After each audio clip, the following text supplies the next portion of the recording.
In 2014, Lupin III dipped its toes into live action. It's had a live action adaptation before, a film to be exact, that even predates the series' first anime film, Mystery of Mamo, but this film strayed quite a bit from the source material. The new 2014 film is a much more faithful adaptation, but unfortunately, it was just a bad film. One thing it did do right though was the casting, and thus, 9 years later, Tetsuji Tamayama, the man who played live action Jigen, would be destined to receive his own solo movie. It's been a surprisingly good year for Lupin III. After the disappointment of 2021's Part 6 series, the franchise unexpectedly picked up some momentum during the tail end of 2022, with Lupin 0 airing into early 2023. It turned out really good, and serves as a deserving origin for Lupin III. Then it was soon followed by Lupin vs. Cat's Eye, which I found to be a decent film with some good 3D animation. Well, good animation when the animators could actually be bothered animating them. Yeah, it's probably like 5 minutes of the whole movie combined, but the story is still solid. Another neat aspect about the movie was that Cat's Eye isn't some new random group of characters designed for Lupin. It's actually an old manga series that gained popularity through an anime. I have no history with the Cat's Eye crew, but just the existence of this crossover must be pretty cool for like 1 or 2 people out there. So, what else would this franchise have in store for 2023? Holy moly, this is like John Wick, but for Asian people. This is the closest thing we'll get to Keanu Reeves playing Jigen. While the 2014 Lupin movie doesn't have the best track record, I have heard great things about the live-action Zenigata TV series, and while it's got an average rating of 6.6 out of 10 on IMDb, I've heard that it's actually good within Lupin circles. I mean, what does society know? Mystery of Mamo has a 58% audience score. But we don't care about live-action Zenigata, it's got over 8 hours of content I have to watch, so let's get back to Daisuke Jigen, which is a comfy 2 hours of content. Why does Jigen have a mustache in live action? That's better. Wait, he has one in 3D CG as well? I guess I'm just not a real Lupin fan. The humiliation is too much to bear. There is but one way of honor. I must kill myself. The film centers around our titular character, Mr. Daisuke Jigen, in search of someone to repair his magnum, because as of late, he's been unable to shoot precisely with it. Communicated during this masterfully shot scene, spoken completely in English. But it's no secret, the beauty does not become more beautiful as it ages, it becomes vintage. What? I actually cannot understand a single word Jigen is saying. Your reputation precedes you. And Amazon didn't provide any subtitles for the English dialogue? Like, I get the point of the subtitles were to translate the Japanese dialogue, but did they just forget about deaf people? Isn't that the core reason why subtitles exist? But this wacky English conversation points Jigen towards the fictional district of Daisuke. I'm gonna be honest, I didn't expect him to create a whole fictional town. CGI looks good for a straight-to-streaming Japanese film, and I really do dig the whole vibe of the town. It's meant to be this industrial district, probably some factories and warehouses were being built, but the plans fell through, leaving everything unfinished. This left room for criminals and outcasts to take refuge, and smack dab in the middle of the district sits Koinobori, the residence of the district's boss. This tower looms over the town, and does more than just house the controlling organization. The district is on its own isolated island, and the only way in or out is through a single bridge. On the other side is your typical Japanese city, and for the residents of Daisuke, that's the last place they'd want to be discovered in. But for Jigen, the city's close proximity grants him access to information and weapons dealers without needing to travel too far. By the way, the scene in the parking garage was filmed in Park 600 Fukutomicho. Just wanted to shove that in the video because I spent a bit of time trying to figure out where it was shot and that information became irrelevant for the video, so yeah, just wanted to share my little nugget of wisdom. My point is, this little fictional town has character, from its own red light district to the partially abandoned shopping street that mirrors the outside world quite closely. One aspect that does make Lupin stand out from the crowd is how they love to build fictional worlds despite Lupin films and stories taking place in our world. A trend that I think was first started by Hayao Miyazaki, or at least fully realized by him in Castle of Cagliostro, and further expanded upon in subsequent Lupin stories. My personal favorite being the country of Padar in Part 5. I think the district of Daisuke is in the top 3 for me, but I'll leave it up to you to guess whether it places ahead or behind the Castle of Cagliostro. The biggest selling point of the movie though will be the action scenes for sure.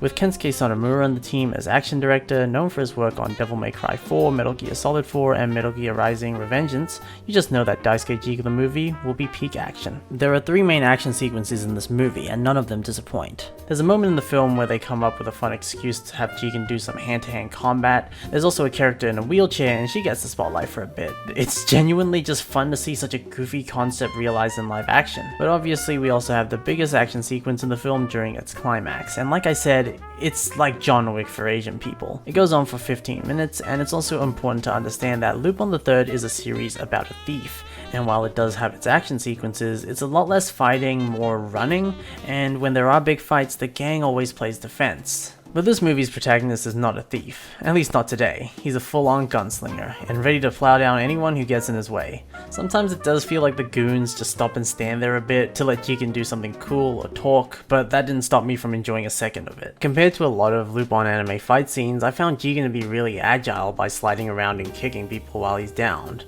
I will warn you though, Daisuke Jigen is primarily story focused, so it's not as crazy as something like John Wick where over like 50% of the movie is action. It's just really good action to complement a story that unfortunately takes 20 minutes for it to truly feel like something's happening. A Lupin III movie wouldn't be complete without the introduction of wacky individuals that contrast with the series' realistic aesthetic, and despite being live action, they came up with a cool ass villain. Meet Adele. No, not that Adele. That Adele can sing. This Adele can... She's the wheelchair girl I mentioned earlier, but wheelchair isn't her only trait. She also sports the wooden leg, voice box damage, and gunslinger traits. There's also her right hand man, Takeshi, who just has the ability to shapeshift. There's no sci-fi explanation for this either, like he can just do it. He was just born like that, I guess. But that's definitely not as weird as the one time Lupin faced off against a giant brain in a jar. I think what's great about Takeshi's character is that he's more than just a foe to be feared. In your usual Lupin flick, Takeshi would simply be an obstacle for our heroes to overcome, but he actually does have a motivation. It's not anything deep or thought-provoking, but its mere existence helps to flesh out Daikyo Gai that little bit more. Takeshi also has this horror monster vibe. Whenever Jigen faces off against Takeshi, he always finds himself in the dark with strange artificial lights illuminating the scene. He always enters with a menacing presence, and I think that makes him much more memorable compared to previous henchman type characters in Lupin. Next, I'd like to discuss the theme the entire movie revolves around: abuse. But before I do that, I'll add a little spoiler warning here. If you'd like to check out the movie before hearing what I have to say, go do so, but otherwise feel free to keep watching. I'll give you 5 seconds. 1, 2, 3, 4, 5. Cool, let's continue. Now, I wasn't exactly expecting anything too deep from a live-action Lupin movie, and up until the end of the final fight, I didn't see this as anything more than a fun adaptation for Lupin fans to enjoy with nothing too deeply to think about. That is, until Jigen kills Adele. So you see, that's where the trouble began. That damn smile. For a villain who was kidnapping children so she could make her anti-aging drug, death seems to be the last thing she should be happy about. So how does this tie into abuse?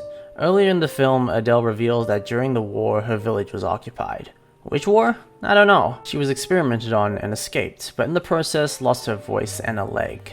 To make the aforementioned anti-aging drug, you can't just use any child. They don't fully explain it, but Adele needed a child with extreme trauma because they needed blood with a high concentration of anti-stress hormones. This conveniently makes Otto a target, as she also went through a traumatic experience, which resulted in the loss of her voice. Otto and Adele— wait, I haven't been pronouncing Otto with a Japanese accent. Otto and Adele are basically two sides of the same coin, both victims of abuse, but they both have drastically different ways of coping. Otto's situation was more personal compared to Adele. Her father abused her and her mother, and it got so bad it eventually led to her mother getting stabbed to death. Otto watched as it happened, and the more she cried, the more her father would stab her mother. That day, she started to associate her voice with what killed her mother, and became a mute, only being able to utter a few words in her sleep and faintly force out a when awake. Sorry guys, that was very insensitive of me. But this pushed her in the direction of becoming an overall timid person. On the other hand, Adele is very aware none of the abuse she endured was her fault. It was during a war after all. She blames the people who abused her and handed her over to her abusers, and thus she grew into a stronger, more independent person, running away on her own. But this unfortunately left her obsessing over survival, and she started experimenting on children, just like how she had been once experimented on. And thus, she continues the cycle of abuse. Deep down, Adele sees Otto as what she would rather become. Otto serves as a second chance for Adele, and not just through using her for the anti-aging drug, but to also raise her. She says it herself, she wants to give Otto a safe and happy life. She wants to live a better life through Otto. They both lost their voices, and while Adele lost a leg, if you think of parents as two legs keeping a child up, then the death of Otto's mother would be similar to losing a leg.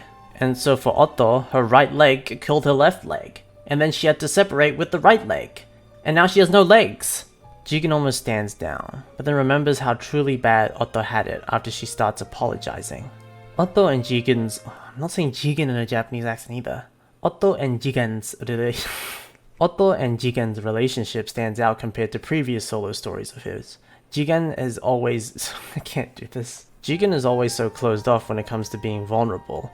He'll be mad or have fun, maybe even think about life, be a bit melancholy, but never have I seen him come close to crying.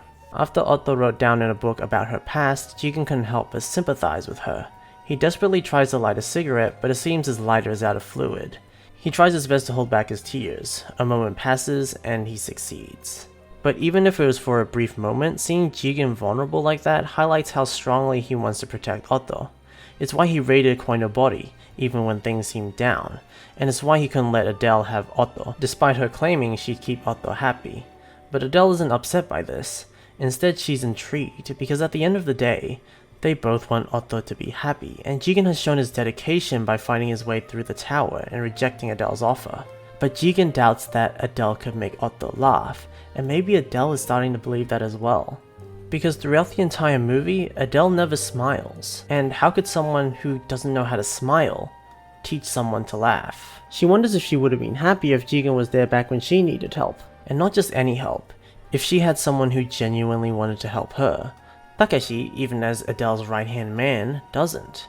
Everyone who works under Adele does so because they feel it's necessary, and not through a genuine admiration. Under Adele's control, this town would become like any other town in Japan. Takashi wants the town to thrive so that his girlfriend doesn't need to continue being a prostitute just to make ends meet. And despite Adele putting him through more danger than he's ever experienced, he continues to stay loyal to Adele because she can get things done for his girlfriend's sake. And ironically, that's how the villagers and her parents saw the enemy during the war. They gave up their child to be experimented on. They were complicit to vile acts in hopes that they would live. They didn't even hesitate. And if Adele sees herself as Otto, then is Otto truly receiving love and care from an external source? Or will it just be self-love, the toxic kind?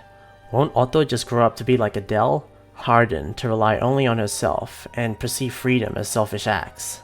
In her last moments, Adele realized this and proposes a showdown. Whoever has the quickest draw wins Otto, and who else comes out on top but Daisuke Jigen. Whether Adele purposely let Jigen win or not is debatable though, because you clearly see that she misses without Jigen even having to dodge. But I find it hard to believe that someone who can fight like this in the Lupin verse would miss a still target, so I'll place my bet on Adele letting Jigen have this one. And we come back full circle. Adele smiles, her first smile throughout the entire film, as she falls out the window, down to her inevitable death, thanks to Jigen. If Jigen had been there for her back then, would things be different or the same? Well, if he can make her smile now, he definitely would have been able to make her smile then.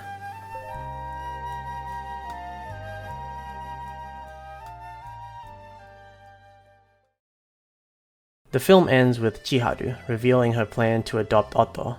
In the past, Chiharu helped an abused victim out before. Kyoko was abused by her boss, forced to get an abortion because she was a prostitute and the boss wanted her to continue working. Just like Adele, she grew strong, planning to kill the boss, and came to Chiharu to buy a gun. Chiharu knew though, this type of behavior would end badly. Kyoko would not survive long if she went through with her plan, so Chiharu told her she had no stock. Thanks to Chiharu, Kyoko got to live longer, and contributed to the rescue of Otto, leading her into the care of Jigen. A single action from Chiharu a few years ago basically saved Otto in the current day, and she prevented Kyoko from taking a dark path. If anyone can raise Otto, it's Chiharu. Reinforcing the idea that to deal with trauma, you can't just repress it, you actually need someone to help you. And not just anyone, someone who actually knows what they're doing. someone who can lead you away from self-destructive behavior. The trio then share a final breakfast together as Otto smiles for the first time. Daisuke Jigen the movie is not a masterpiece by any means, nor is it what I would describe as incredibly deep. But for a live-action adaptation, that extra layer of depth made for what could have been a mid-movie with some great action into a real solid experience, especially when Lupin movies don't tend to be very good and the meat of the franchise is usually through its TV series. Daisuke Jigen is way better than it has any right to be.